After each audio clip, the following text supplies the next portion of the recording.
अर्थात् भगवानले एउटा कुरा के बुझ्नुपर्छ भन्दा कि भगवानले कहिले पनि नराम्रो काम गर्नै सक्नुहुन्न हैन। जस्तो अहिले हाम्रो यो भौतिक संसारमा भगवानले कहिले पनि नराम्रो गर्नै जान्नुहुन्न हैन। इम्पोसिबल इज हैन के अरे तपाईँको चाहिँ फुल्सको डिक्सनरीमा हुन्छ भन्नुहुन्छ नि प्रभुपादजीले। त्यसै गरेर भगवानले कहिले पनि नराम्रो काम गर्नै सक्नुहुन्न, यो उहाँको बाध्यता हो। त्यही भएर जब हामीले चाहिँ यो भौतिक संसारमा हामीले के भन्छौँ, तिम्रो मायाले मलाई पिर दियो भन्छौँ नि हैन।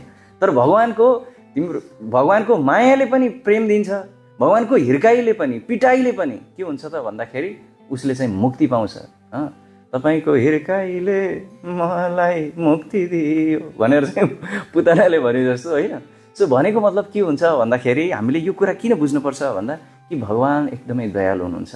भगवानले कोहीसँग कोही पनि कुनै पनि भावले आएको छ भने भगवानले कसरी यसलाई स्वीकार गर्न सक्छु भन्ने त्यो कुरालाई हेर्नुहुन्छ। जसरी पुतना चाहिँ के भएकी थिइन् हेर्नुहोस्, पुतना चाहिँ आफ्नो आमाको रूपमा आमाको श्रृङ्गार गरेर आएकी थिइन्। पुतना त्यो भावका साथ आइथिन्। भगवानलाई यो कुरा थाहा थियो हेर्नुहोस्। तर भगवानले के हेर्नुभयो हेर्नुहोस्, भविकारम एक ठिक छ, यसको इन्टेन्सन ठिक छैन, तर यसको के छ, यसको एक्सन जुन छ नि, एक्सन त आएकी हुन्, स्तनपान गराएकी हुन्, आमाको रूपमा आएकी हुन् भने पछाडि भगवानले के गर्नुभयो त भन्दा यसलाई कसरी स्वीकार गर्ने त, इन्टेन्सन गलत थियो तर एक्सन ठिक थियो, ओके भनेर चाहिँ उहाँले चाहिँ के गर्नुहुन्छ त, भगवानले त्यो पुतनालाई आमाको दर्जा दिनुहुन्छ। र त्यस पछाडि उद्धवजीले के भन्नुहुन्छ, उद्धवजीले अहो बकियम स्तनकालकुतम जिघम सयापायद अपि असदब्धि लेबे गतिम धात्री उचितम तत्वन्यम काम वदयालु शरणम ब्रजेमा। जसले भगवानलाई एउटा मार्नको लागि आएको छ हेर्नुहोस् त। हामीले कहिले यसो हतियार लिएर आयो भने तँलाई पहला तँलाई अब भोलिका दिन भेटौँ न, म पनि ग्याङ बनाएर आउँछु तँलाई भनेर चाहिँ हामी के हुन्छ, एउटा रिभेन्जको भाव, बदलाको भाव आउँछ। तर भगवानले के गर्नुहुन्छ हेर्नुहोस् त। त्यही भएर उद्धवजीले भन्दै हुनुहुन्छ तपाईँ कति दयालु हुनुहुन्छ, तपाईँ जस्तो यो संसारमा को दयालु छ होला भगवान भनेर चाहिँ उहाँ के गर्नुहुन्छ त, उद्धवजीले यसरी बताउनुहुन्छ हेर्नुहोस्। त्यही भएर हामीले यो कुरा एकदमै बुझ्न जरुरी छ कि यहाँ चाहिँ प्रभुपादजीले अर्को कुरा पनि के भन्नुभएको छ भन्दा, when she heard that her grandson would be a great devotee and her 2 sons would be killed by the Lord, she was very satisfied, not only satisfied, very satisfied। त्यही भएर जो पनि भगवानको भक्त बन्छ नि हेर्नुहोस्, उनका छोराहरू त धानव भए, तर उनका छोरा पछि चाहिँ जुन आफ्नो नाति छ, नाति भगवानको भक्त भयो र आफ्ना छोराहरू पनि भगवानबाट मारिने भए भने पछाडि हेर्नुहोस् ऊ चाहिँ एकदमै सन्तुष्ट थिइन्। त्यही भएर भगवानको भक्त भइसके पछाडि के हुनुपर्छ त भन्दाखेरि भगवानको भक्त बनाउनुपर्छ र भगवानको भक्त भइसके पछाडि के हुन्छ त, बल्ल सन्तुष्टि मिल्छ, नत्र भए अन्यथा कहिले पनि सन्तुष्ट मिल्दैन। र उहाँको चाहिँ नाति को हुनुभयो त भन्दाखेरि प्रहलाद महाराज हुनुभयो है। अब प्रहलाद महाराजको कुरा के गर्ने, हाम्रो नरसिंहदेव जब प्रहलाद महाराज हेर्नुहोस् कस्तो व्यक्ति हुनुहुन्थ्यो प्रहलाद महाराज, कि आफ्नो हिरण्यकशिपु आफ्नो बुवाले हेर्नुहोस्, अरू कसैले होइन, आफ्नै बुवाले उनलाई जुनसुकै बेला पनि मार्न सक्थे होइन। त्यही भएर हामीले नरसिंहदेवको जब हामीले स्तुति गरिन्छ होइन, तब कर कमल भरे नखाम अद्भुत श्रृङ्गाम दलित हिरण्यकशिपु तनुभृङ्गाम। जब उहाँले हेर्नुहोस् न प्रहलाद महाराजको स्तुतिले गर्दाखेरि भगवान के गर्नुभयो त, भगवान खम्बाबाट प्रकट हुनुहुन्छ।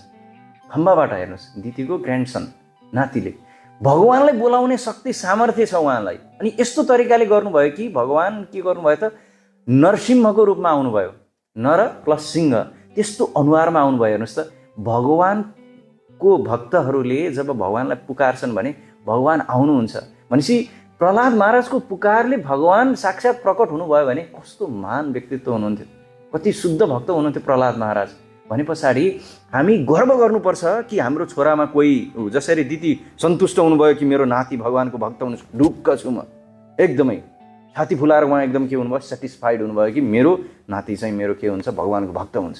त्यसै गरेर हामी पनि गर्व हुनुपर्छ कि मेरो साथी, मेरो छोरा अथवा कोही पनि यदि घर परिवारमा भक्त छन् भने एकदमै खुसी हुनुपर्छ कि ओ मेरो घर परिवारमा एउटा के छ, भक्त छ भनेर खुसी हुनुपर्छ। र प्रहलाद महाराजले जब हिरण्यकशिपुको वध भइसके पछाडि के माग्नुभयो, उहाँले नरसिंहदेव आइसके पछाडि के माग्नुभयो हेर्नुहोस्, हेर्नुहोस् भक्तको गुण कस्तो हुन्छ, स्वभाव कस्तो हुन्छ। त्यस पछाडि प्रहलाद महाराजले के माग्नुहुन्छ त भन्दाखेरि उहाँको उद्धार गरिदिनुहोस्। हे प्रभु, म तपाईँसँग माग्नको लागि आएको होइन। हे प्रभु, म तपाईँको लागि कुनै बिजनेस गर्नको लागि आएको होइन कि मैले तपाईँलाई यो दिएँ, मैले फुल दिएँ, मैले गुणगान गरेँ, तपाईँले मलाई यो दिनुहोस्। मैले यो गर्नको लागि म तपाईँको भक्ति गरेको होइन प्रभु भनेर चाहिँ प्रहलाद महाराजले भन्नुहुन्छ। होइन प्रहलाद, म तिमीलाई दिन चाहन्छु, माग भन्दाखेरि उहाँ प्रहलाद महाराजले हेर्नुहोस् त, हामी बाबा ट्याक एउटा घर चाहियो, त्यता जागिर चाहियो, त्यसपछि उता चाहियो, यता चाहियो, एकैछिन है भगवान्, एकैछिन रुको जरा हामी चाहिँ के गर्छौँ त भगवान्लाई त्यसरी गर्थ्यौँ होला। तर यहाँ प्रहलाद महाराजले इन्स्ट्यान्टली के गर्नुहुन्छ भन्दाखेरि उहाँले चाहिँ आफ्नो बुवाको बारेमा हेर्नुहोस्। त्यही भएर भक्तको स्वभाव के हुन्छ, आफ्नो शत्रुलाई पनि उसले चाहिँ सुहृदम सर्वभूतानम, जसरी भगवान्ले के भन्नुहुन्छ, सुहृदम सर्वभूतानम, म सबैको लागि सुहृदी छु, सबैको लागि म मित्र छु।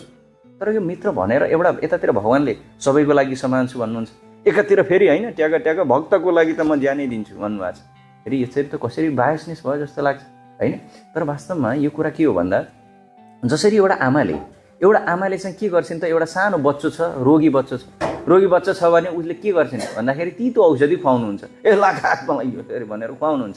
होइन माम कस्तो मलाई यति तितो औषधि खुवाउने, उसलाई मिठो ठुलो छोरालाई मिठो खुवाउने, मिठाई खुवाउने। अरे बाबा, तिमीलाई पनि माया गरेको, उसलाई पनि माया गरेको बाबा, तिम्रो चाहिँ अहिले किन उसलाई औषधि खुवाएको त भन्दाखेरि ऊ रोगी भएर हो होइन। हेर्दाखेरि त के लाग्छ, फरक लाग्छ, यता मिठास खुवा जस्तो लाग्छ, यता तिताई खुवा जस्तो लाग्छ होइन। कोही भक्त चाहिँ ओहो यत्रो सम्पत्ति बनाएको छ नि, हेर्नु न भगवान्, तपाईँको भक्ति गर्ने ऊ चाहिँ धनी भयो, मलाई चाहिँ यस्तो गरिब बनाउनु भयो भगवान्, यस्तो काम हुन्छ, यस्तो निष्ठुरी गर्ने। तर के हुन्छ भने भगवान्ले त्यो पनि तपाईँको केही सुधारको लागि हुनसक्छ। भगवान्ले कहिले पनि नराम्रो गर्नै जान्नुहुन्न भगवान्ले है। एकचोटि चाहिँ जस्तो कि अमरलीला प्रभुजीले एउटा सेयर गर्नुभएको थियो कि एकचोटि चाहिँ एउटा मान्छेलाई चाहिँ ल यो चाहिँ ढुङ्गालाई चाहिँ तिमीले धकाला भन्नुभएको छ भगवान्ले। भगवान्ले धकाल्ने भनिसकेपछि उसले धकाल्छ गरेर चाहिँ उताबाट मजाले 1 महिनासम्म धकाल्छ। हे प्रभु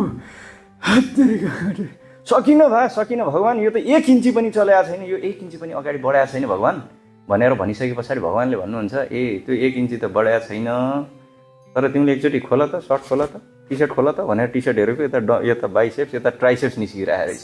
भनेको मतलब कि बाहिरी रूपमा कहिलेकाहीँ हाम्रो नदेखिन सक्छ।